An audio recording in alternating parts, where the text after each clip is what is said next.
Hi friends, welcome back to my channel. இன்னைக்கு இந்த வீடியோல என்ன ரெசிபி பார்க்க போறோம்னா ஒரு சிம்பிள் சாக்லேட் கேக் ரெசிபி தான் பார்க்க போறோம். இன்னைக்கு நான் எதுல செய்ய போறேன்னா மைக்ரோவேவ்ல செய்ய போறேன். ஏன்னா நான் வந்து மைக்ரோவேவ் வாங்கியிருக்கேன் புதுசா. ஸோ அதில் எப்படி வருதுன்னு சொல்லிட்டு ட்ரை பண்ணி பார்க்கறதுக்காக தான் இந்த கேக் ஃபர்ஸ்ட் டைம் நான் மைக்ரோவேவ்ல பண்ணிட்டு இருக்கேன். பாருங்க எவ்வளோ சாஃப்ட்டாக வந்திருக்கு.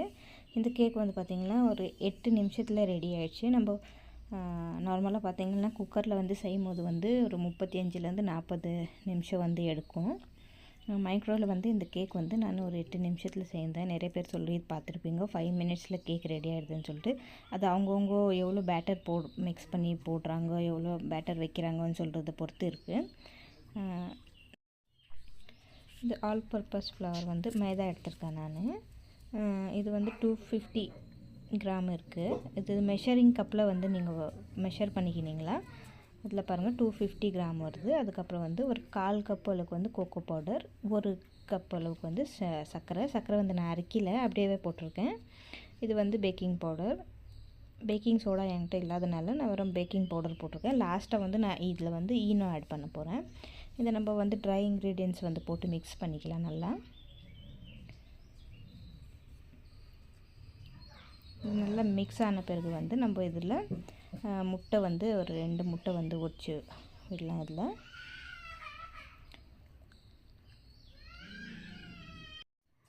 ஒரு சிலர் வந்து பார்த்திங்கன்னா கேக் எப்படி பண்ணால் தான் கரெக்டாக வரும், அப்படி பண்ணால் தான் கரெக்டாக வரும்னு சொல்லிட்டு ரொம்ப பயன்படுத்துவாங்க. ரொம்ப பயப்படாதீங்க, ஒன்றும் இல்லை, நார்மலாக சிம்பிளாகவே ரெடி ஆகிடும். அப்படி உங்கள்கிட்ட மைக்ரோவேவ் இல்லைன்னா, நான் இதுக்கு முன்னாடி வீடியோ வந்து என்கிட்ட மைக்ரோவேவ் இல்லாத போது நானும் வந்து பார்த்திங்கன்னா இதில் தான் சேர்ந்துருப்பேன். குக்கரில் வந்து அப்புறம் பேன்லலாம் சேர்ந்துருக்கேன். அந்த வீடியோஸும் என்னோடய சேனலில் இருக்குது, செக் பண்ணி பாருங்கள்.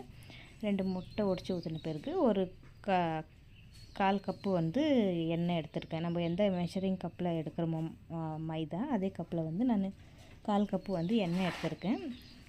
எண்ணெய் பட்டரு எது உங்கள்கிட்ட அவைலபிள் இருக்கோ நீங்கள் வந்து அதை சேர்த்துக்கலாம். இப்போ வந்து மெதுவாக வந்து நம்ம இப்படி விஸ்க்கு இல்லைன்னா ஒரு ஸ்பூன் வச்சு நான் ஸ்பூன் வச்சு மிக்ஸ் பண்ணிகிட்டு இருக்கேன். இந்த கட் அண்ட் ஃபோல்டு மெத்தடில் வந்து நீங்கள் மிக்ஸ் பண்ணி விடுங்க. ரொம்ப ஜோராக வந்து மிக்ஸ் பண்ண வேண்டாம். இதில் வந்து இப்போ நம்ம ட்ரையாக இருக்க ரொம்ப கெட்டியாக இருக்கிறதுனால இதில் வந்து பால் வந்து ஆட் பண்ண போகிறோம். பால் வந்து கொஞ்சம் லைட்டாக சூடாக இருக்கிற பால் வந்து ஆட் பண்ணிக்கலாம். ரொம்ப கொதிக்க வச்ச பால் ஊற்றிடாதீங்க. கொஞ்சம் லைட்டாக சூடாக இருக்கிற பால் வந்து கொஞ்சம் கொஞ்சமாக ஆட் பண்ணிவிட்டு வந்து நம்ம எவ்வளோ தேவையோ அது அளவுக்கு பால் வந்து ஊற்றி விட்டுட்டு நம்ம மிக்ஸ் பண்ணி பார்க்கணும். ஒரே வாட்டி பால் ஊற்றிட்டிங்கன்னா அப்புறம் ரொம்ப லிக்விடே ஆகிடும். அதனால் வந்து பால் கொஞ்சம் கொஞ்சமாக வந்து நம்ம சேர்த்துக்கலாம். இதில் அப்படி பால் வந்து நிறையா ஒரே வாட்டி ஊற்றிட்டிங்கன்னா வந்து அப்புறமா அது வந்து கேக் பேட்டர் ஆகாது, தோசை பேட்டர் ஆகிடும். அப்புறம் நீங்கள் தோசை தான் ஊற்றணும். பரவாயில்ல, அதுவும் நல்லா தான் இருக்கும். தோசை, கேக் தோசை புதுசாக ட்ரை பண்ணலாம். பாருங்கள், இன்னும் கொஞ்சம் பால் வந்து இதில் தேவைப்படுது. இன்னும் லாஸ்ட்டில் தான் போடணும். வந்து நீங்கள் ஃபஸ்ட்டே போட்டுட்டிங்கன்னா கேக் வந்து நம்ம கேக் பண்ண பிறகு வந்து கேக் வந்து ஒடிய ஆரம்பிச்சிடும். அதனால் வந்து நம்ம எல்லாம் ரெடி பண்ணி வச்சுட்டு நம்ம மைக்ரோவேவ் இல்லைன்னா வந்து நம்ம எதில் செய்கிறோமோ அது செய்யறதுக்கு முன்னாடி வந்து அப்போ தான் இன்னும் ஆட் பண்ணணும். இப்போ இந்த மைக்ரோவேவில் வைக்கிறதுனால 8 நிமிஷத்தில் இந்த கேக் ரெடி ஆகும். அதே வந்து நம்ம மைக்ரோவேவ் இல்லாத போது நம்ம ஒரு பேனில் செய்கிறோமோ இல்லைன்னா ஒரு குக்கரில் செய்யும் போது வந்து 35 மினிட்ஸ் இல்லைந்து 40 மினிட்ஸ் வந்து ஆகும் கேக் ரெடி ஆகிறதுக்கு. அது வந்து சென்டரில் வந்து நம்ம செக் பண்ணணும். குக்கரில் வைக்கும் போது பார்த்திங்கன்னா நம்ம விசில் இல்லைன்னா கேஸ்கெட் ரெண்டில் எதனா ஒன்று எடுத்துகிட்டு தான் குக்கரில் வைக்கணும். பாருங்கள், இந்த அளவுக்கு இருக்கணும். வந்து இந்த மிக்ஸ் வந்து ரெடி ஆகிடுச்சு. இதில் நான் ஈனும் மிக்ஸ் பண்ணி உரமாக வச்சுட்டு இது வந்து நான் பிளாஸ்டிக் டப்பா தான் எடுத்திருக்கேன். மைக்ரோவேவ் வைக்கிறதுக்கு இது மைக்ரோவேவ் சேஃப் டப்பா. அப்படி இல்லை நீங்கள் வந்து கிளாஸ் பவுல் கூட எடுத்துக்கலாம். பாருங்கள், அதில் ஆயில் அப்ளை பண்ணி வச்சுட்டு இதுக்கப்புறம் தான் வந்து ஈனோ வந்து நம்ம ஆட் பண்ணலாம். இதில் ஃப்ளேவர் இல்லாத ஈனோ எடுத்துக்கோங்க. இந்த ஈனோவில் வந்து கொஞ்சமாக 1 ஸ்பூன் அளவுக்கு வந்து பால் மேலே விட்டோம்னா கொஞ்சம் ஈனோ வந்து ஆக்டிவேட் ஆகும்.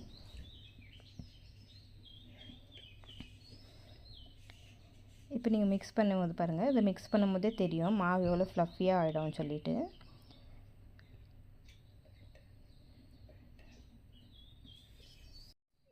பேட்டர் வந்து நல்லா ஃப்ளஃபி ஆகிடும்.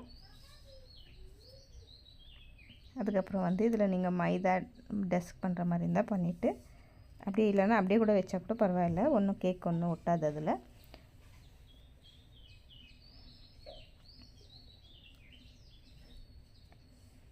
இப்போ நல்லா மிக்ஸ் ஆகிடுச்சு. இது வந்து நம்ம எந்த பவுல் இது நம்ம பாத்திரம் எடுக்கிறோமோ அதில் வந்து நம்ம ஆட் பண்ணிக்கலாம். பாருங்கள், இந்த அளவுக்கு இருக்கணும். இதோட என்ன சொல்கிறது, பாருங்கள் இந்த அளவுக்கு நம்மளோட பேட்டர் இருக்கணும். இந்த பேட்டர் வந்து நம்ம ஆட் பண்ணிட்ட பிறகு ஒரு 2லேருந்து 3 வாட்டி வந்து டேப் பண்ணி விட்டுட்டு, அதுக்கப்புறம் வந்து நம்ம இப்போ வந்து மைக்ரோவேவில் வைக்கலாம். இதில் வச்ச பிறகு வந்து டைமிங் செட் பண்ணி விட்டுடலாம். நான் ஃபஸ்ட்டு வந்து 5 மினிட்ஸ்க்கு வந்து செட் பண்ணியிருந்தேன். நான் பேட்டர் கொஞ்சம் அதிகமாக இருக்கிறதுனால வந்து 5 மினிட்ஸில் வந்து ரெடி ஆகிருக்குல்ல கேக்கு. அப்புறம் திரும்பி பார்த்திங்கன்னா 3 மினிட்ஸ் வச்சுருந்தேன். இந்த அடுத்தடுத்த வீடியோவில் நான் வந்து உங்களுக்கு இந்த கன்வெக்ஷன் மைக்ரோவேவில் வந்து நான் உங்களுக்கு எப்படி க்ரில் பண்ணுறது அதெல்லாம் கூட நான் உங்களுக்கு சொல்கிறேன். இப்போ பார்த்திங்கன்னா நம்மளோட கேக் ரெடி ஆகிடுச்சு. இது சில்லுன்னு ஆகிறதுக்கு கொஞ்சம் நேரம் விட்டுட்டு அதுக்கப்புறம் சில்லுன்னு ஆகிடுச்சு. இப்போ வந்து நம்ம இந்த கேக் வந்து ஒரு பிளேட்டில் இல்லைன்னு எடுத்துக்கிட்டு கட் பண்ணி காமிக்கிறேன் கேக் எப்படி வந்துருக்குன்னு. இங்கே பாருங்கள், நம்மளோட கேக் சூப்பராக வந்துச்சு. நீங்களும் உங்கள் வீட்டில் ட்ரை பண்ணிவிட்டு எப்படி வந்துச்சுன்னு சொல்லிவிட்டு கமெண்ட்டில் சொல்லுங்கள். என்னோடய வீடியோ பிடிச்சிருந்தா மறக்காமல் லைக், ஷேர், சப்ஸ்கிரைப் பண்ணிக்கோங்க. உங்கள் ஃப்ரெண்ட்ஸ் அண்ட் ஃபேமிலியில் நிறைய ஷேர் பண்ணுங்கள். பாருங்கள் எவ்வளோ ஃப்ளஃபியாக வந்துக்குது. வீடியோ பார்த்தா எல்லாருக்கும் தேங்க்யூ. நெக்ஸ்ட் வீடியோவில் பார்க்கலாம். பாய்.